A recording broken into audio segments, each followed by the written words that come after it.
नमस्कार. मी मनीषा बोलते. मी सगळे जे व्हिडिओ बनवते ना, ते सगळे ऑडिओ स्वरूपात आहे. ऑडिओ स्वरूपात याच्यासाठी आहे की तुम्ही ते कानाने ऐकावे आणि त्याचे चिंतन करावे. कारण आपण जे काय शिकतो आहे ना, हे मौखिक नॉलेज आहे, मौखिक ज्ञान आहे. ज्योतिषशास्त्र म्हणजे आपण कानाने ऐकलं आणि ते व्हिज्युअल केलं आणि त्याचं थोडंसं चिंतन केलं तर आपल्याला त्याचं आकलन होऊ शकतं. आता विषय असा आहे आजचा की कारण कर्माच्या थिअरीवरच ज्योतिषशास्त्र अवलंबून आहे असं म्हटलं तरी हरकत नाही. कारण कर्म म्हणजे काय, तर आपण मागचे अनेक जन्म जे काही कर्म केलेलं आहे ते आपल्याला ज्ञात नाही, आठवतही नाही, परंतु ते पंचम स्थानात ॲक्युम्युलेट झालेले आहे. पंचम स्थान हे आपल्याला रिप्रेझेंट करतं बरं का ते. आणि त्याचं नवम स्थान आहे भाग्यस्थान. ते ट्रँगलमध्येच असतात बघा. प्रथम स्थान, पंचम स्थान आणि नवम स्थान. म्हणजे मी स्वतः माझं मागचं पास्ट लाईफ कर्म आणि माझं भाग्य असं हे ट्रँगल आहे.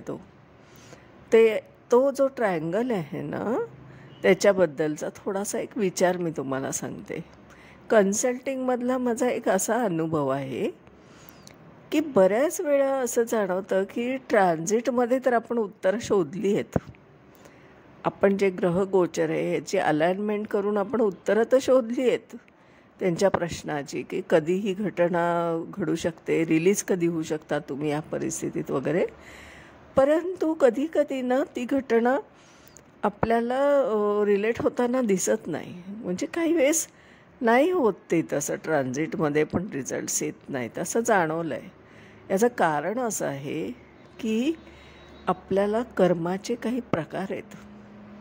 एक कर्म आहे अदृढ कर्म, एक कर्म आहे दृढ कर्म, आणि त्याच्यात 50% म्हणूया दृढ आणि अदृढ कर्म, असे 3 प्रकार मोडतात बरं का.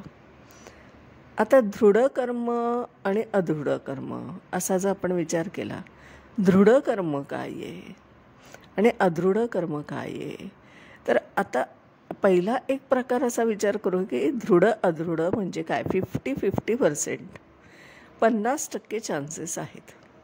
कारण कसं आहे की काही आपल्याला हिलिंग झालेलं दिसतं आणि काही वेळेस ते दिसत नाही. 50% त्याचा रिझल्ट्स असतो. पण जे दृढ कर्म आहे ते मात्र आपल्याला खूप कालांतराने, फार उशिरा त्याचे रिझल्ट्स दिसतात. म्हणजे जे आपण ते दिसतं ना, त्याचा आपण एक कालावधी म्हणूया असा जास्त जाणवतो आपल्याला तो. हे आपल्याला कन्सल्टिंगमध्ये जाणवतं बरं का.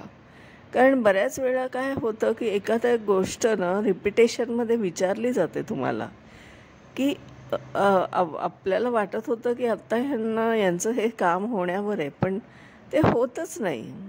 कारण कर्म तिथे आहे बघा. त्या व्यक्तीचं कर्म पण फार महत्त्वाचं आहे ना तिथे. कसं आहे ना की आपल्याला ह्या गोष्टीवर थोडाफार तरी विश्वास असावाच लागतो. ज्योतिषशास्त्र हे त्याच्यावरच बेतलेलं आहे. मग मला असं म्हणायचं आहे की जर आपल्याला थोडासा या गोष्टीची आपण म्हणूया चाहूल म्हणूया की घटनांची आहट म्हणूया असं पुढची, ही जर आपण मागोवा घ्यायचा ठरवला तर ज्योतिषशास्त्र आपल्याला खूप मार्गदर्शक ठरतं बरं का. हा एक विषय आहे. त्यामुळे एक कन्सल्टिंगमधून जस्ट एक छटा मला जाणवली की कर्माचा खूप इफेक्ट होतो. 5th हाऊस, पंचम स्थान हे इतकं बोलकं आहे ना. कुंडलीमध्ये जर तुम्ही पंचम स्थानाचं निरीक्षण केलं आणि अभ्यास केला ना, तर तुम्हाला बऱ्याच गोष्टींचं आकलन होत असतं त्यातून. मग पंचम स्थान काय एकटं तेवढं स्थान आहे का, तर नाही. कुंडलीमध्ये उरलेले 11 भाव पण आहेत ना, सगळे एकमेकांमध्ये आपण म्हणूया की चेनच्या स्वरूपात आहे. एक जरी आपण चेन निखळली तरी आपण त्याची साखळी निखळली तर आपण पुढे त्याचं आकलन करू नाही शकत. तसं ते एकमेकांमध्ये गुंफण आहे ती. कारण बघा आपण असं शिकलो आहे ना की लग्नेश अष्टमात गेला आहे, लग्न षष्ठात गेला आहे, ह्या ग्रह इकडे गेला आहे, त्याचा राशीपासून तो तिथे गेलाला, असा आपण बराच अभ्यास केलेला आहे. याचा अर्थ काय हो? ह्याचा अर्थ असा की त्याची जी पॉवर आहे ना स्वतःची त्याच्या घरात असायला पाहिजे. म्हणजे मी माझ्या स्वतःच्या घरात न राहता भाड्याच्या घरात राहण्यासारखा प्रकार आहे. म्हणजे काय की समजा माझं स्वतःचं घर आहे पण मी त्या घरात नाही राहते, मी दुसऱ्याच घरात रेंटने राहते असं समजा. तसा प्रकार त्या बाबतीत ग्रहांच्या बाबतीत पण होत असतो. ते त्यांच्या स्वतःच्या घरावर होल्ड असतो पण त्याच्या बरोबरीने ते काही वेळेस तुम्हाला दुसऱ्या राशींमध्ये आढळतं, स्वतःच्या सहराशीत आढळत नाही. त्याचा इफेक्ट पण असतो बरं का. कंबाईन इफेक्ट आहे हा सगळा. आपण आहे ना जेव्हा कुंडली जज करतो ना त्यावेळेस आपल्याला हे जजमेंट येतं की त्या कुंडलीचा दर्जा कसा आहे, ती कुंडली काय दर्जाची आहे, म्हणजे त्या व्यक्तीचं ताकद किती आहे, मनाची ताकद किती आहे, हे सगळं पेलण्याची हे त्याच्या स्वभावातून रिफ्लेक्ट होत असतं. कारण आपण प्रत्येक गोष्ट आहे ना आपल्या स्वभावानुसारच रिॲक्ट होत असतो. आणि म्हणून चंद्र पण खूप महत्त्वाचा आहे. आपण चंद्रालासुद्धा फॉलो केला पाहिजे की नाही. चंद्र हे मन आहे. ती व्यक्ती मनाने कशी आहे, त्या व्यक्तीचं बिहेवियर कसं असू शकेल, एखाद्याला रिस्पॉन्ड करायचं, एखाद्या परिस्थितीला येऊ घातलेल्या परिस्थितीला किंवा उभे ठाकलेली परिस्थितीला ती व्यक्ती तिच्या पद्धतीने कशी टॅकल करू शकते याचा पण आपल्याला एक अंदाज येतो बरं का त्याच्यातून. हे सगळा ना हा साकल्याने अभ्यास करण्याचा विषय आहे. ज्योतिषशास्त्र एक आणि एकच नाही. आणि म्हणून मी सारखं म्हणते की हे आपल्याला ना बऱ्याच डीपली म्हणजे खूप सखोल जाऊन अभ्यास करण्याचं शास्त्र आहे. कसं आहे की आपण प्रत्येक स्थानाचा स्वतंत्र विचार करायचा आहे. स्वतंत्र विचार करता करता त्याचं अनेक स्थानाशी असलेलं नातं ते पण आपल्याला बघावं लागतं. कारण तुम्ही बघा ग्रहांना ना 2 राशी आहेत, फक्त रवी आणि चंद्र यांनाच एक रास दिलेली आहे. म्हणजे रवीला सिंह रास आणि चंद्राला कर्क रास. पण बाकी तुम्ही बघातलं शुक्रालाही 2 राशी आहेत, बुधाला 2 राशी आहेत, मंगळाला 2 आहे, गुरुला 2 आहे आणि शनीला पण 2 आहे. मग हे असं 2 का दिल्या गेल्या आहे, तर याचा अर्थ असं आहे की त्या त्या ग्रहाची एक असते, एका राशीमध्ये तो स्वतःच्या घरात असल्याचं फील करतो, म्हणजे थोडासा एक रिलॅक्स माइंडमध्ये असतो. आणि एका राशीमध्ये मात्र त्याचं ऑफिस असतं, तो ड्युटी माइंडेड असतो. हे सगळं आपण विचारात घ्यायचं असतं बरं का. आणि मग आपण हे सगळं एकत्र करून जेव्हा प्रिडिक्शन करतो ना तेव्हा कुठे त्याला एक वेगळीच छटा आपल्याला आढळते. तर ह्या अशा पद्धतीने थोडासा एक अभ्यास करावा असं मला वाटतं आहे बरं का. आणि असं आहे की आपण ग्रहांच्या डिग्रीसुद्धा विचारात घेतल्या पाहिजे. अंशात्मक जर आपण विचार केला ना तर आपल्याला वेगळंच प्रिडिक्शन होताना दिसतं आहे. कारण आपण ढोकळमानाने नाही म्हणू शकत आहे ना की एका ग्रहापासून दुसरा ग्रह चतुर्थात आहे म्हणजे काय केंद्रयोग झाला का? नाही, तो अंशात्मक झाला तरच केंद्रयोग होत असतो. कारण त्याला एक आपण म्हणूया ना की ताजिक शास्त्रामध्ये आपण एक शिकलो आहे बघा. ताजिक शास्त्र म्हणजे वर्षकुंडली, वर्षफल आपण जे काढतो त्याच्यामध्ये पॅरामीटर्स आहेत. प्रत्येक ग्रहांमध्ये किती अंतर असलं तर आपल्याला तो योग होताना दिसतो, असं एक पॅरामीटर आहे ताजिक शास्त्रामध्ये. तो पण एक छान आहे बरं का विषय. कारण इत्थशाल योग तो जो असतो तर तो कसा घडतो ते पण एक गमतीशीर आहे सगळं. कसं आहे ना, आपण ग्रहांचे सुद्धा युती ही अंशात्मकच बघितली पाहिजे. अंशात्मक असेल तरच त्याला आपण युती म्हणतो. उदाहरणार्थ आता आपण होळी झाली की नाही, तर होळीला मुहूर्त कोणता होता, म्हणजे थोडक्यात होळी कधी असू शकते, सुरू झालेली आहे. आपण त्याचे एक साधारणपणे डिक्लेरेशन बघितलं की संध्याकाळी किती वाजता, त्याच्यानंतर आपण कधी करू शकतो, कोणता काळ असू शकतो, हे सगळं जे आहे ना, हे एक अंशात्मक अभ्यास आहे. हा काही वरवरचा अभ्यास नाही आहे, नुसता आहे म्हणून आहे असं नाही आहे. प्रत्येक सणाच्या मागेसुद्धा काही गंभीर अर्थ आहे आणि प्रत्येक गोष्ट का घडते तर आपली शास्त्रीय कारणं आहेत त्याच्यामागे.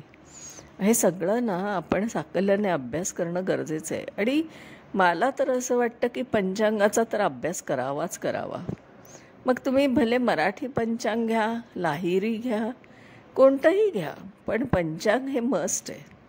कारण तुम्ही रोज जर हा मागोवा घेतला ना ग्रहांचा, तर तुम्हाला लक्षात येईल की ते कसे कसे भ्रमण करत असतात आकाशात आणि आपल्याला घटना काय काय घडू शकतं त्याची एक शक्यता, एक चाहूल आपल्याला तिथे लागू शकते.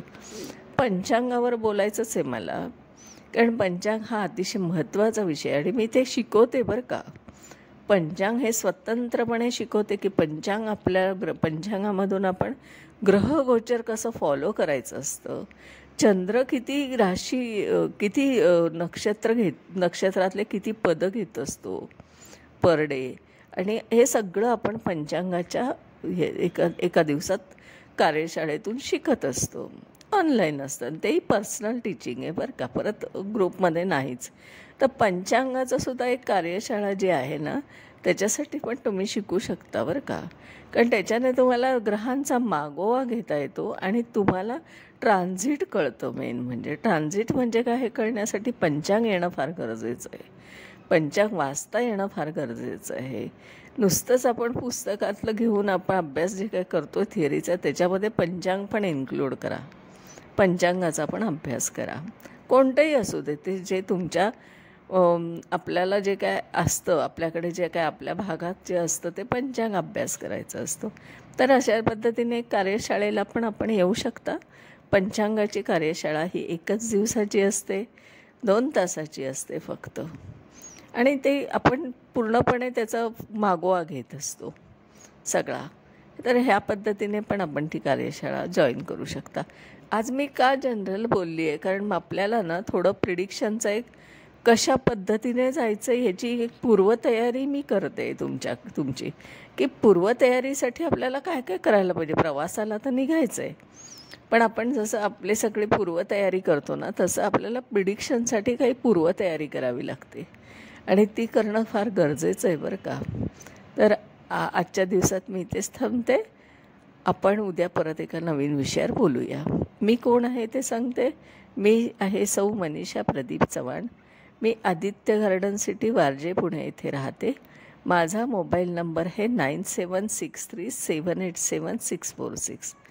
माझे ज्योतिषशास्त्राचे ऑनलाईन पर्सनल टीचिंग क्लास आहे, एका वेळेस एकच व्यक्ती शिकू शकते.